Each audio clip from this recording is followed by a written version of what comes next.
1, 2, 3 ədəd, 1, 2, 3 ədəd də pistolet. Deməli belə, orada hər kəs nə yazırdı? Pərviz usta, yolu çək, Sabunçu dairəsindən üzü Zabrat istiqamətinə gedən yoldakı Redo ilə də cavabdehsənmi?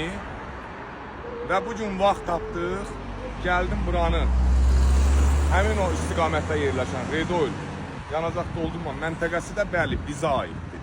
Necə ki, Xırdalan dairəsindən üzü Masazır istiqamətinə olan Redol yanacaq doldurma məntəqəsindən istifadə edib və razı qalırsınız. Eyni yanacaq doldurma məntəqəsidir.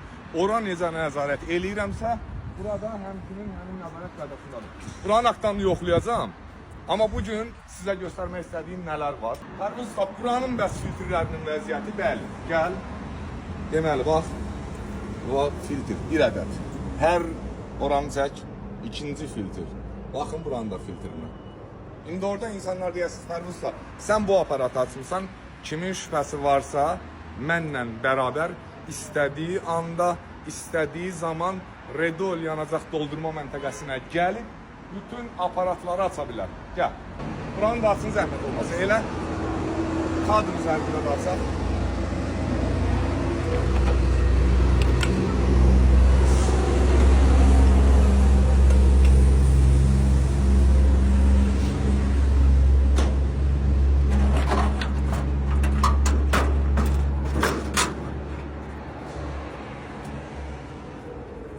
Bir, 2, 3 ədəd, buranı da çək.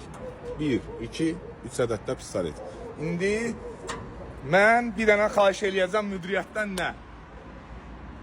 Yaxın zaman ərzində bu yanacaq doldurma məntəqəsinin bütün aparatlarının filtrinin dəyişmə prosesini sizlərlə bölüşəcəm. Yeni bütün aparatların izləmədə qalın ki, görəsiniz. Bütün aparatların filtrlərinin yenilənməsini görəsiniz ki, hamısı yeniləndi ki, zaten yenidir və təsadüf eləyib videomuz onun dəyişilmə zamanına. Hardasa bir 20-25 gün civarında dəyişilməlidir müəyyən aparatların ki, artıq vaxtıdır. Onu da sizinlə paylaşacağım. İstər bu aparat, bu pistolet olsun, istər bu olsun, istər o olsun. Sabah yox, birisi gün. İzləmədə qalın, buranın da aktanını ölçüb sizinlə paylaşacağım. Yenə də deyirəm, ünvanımız isə Sabunçu dairəsindən Nihat yolu çək.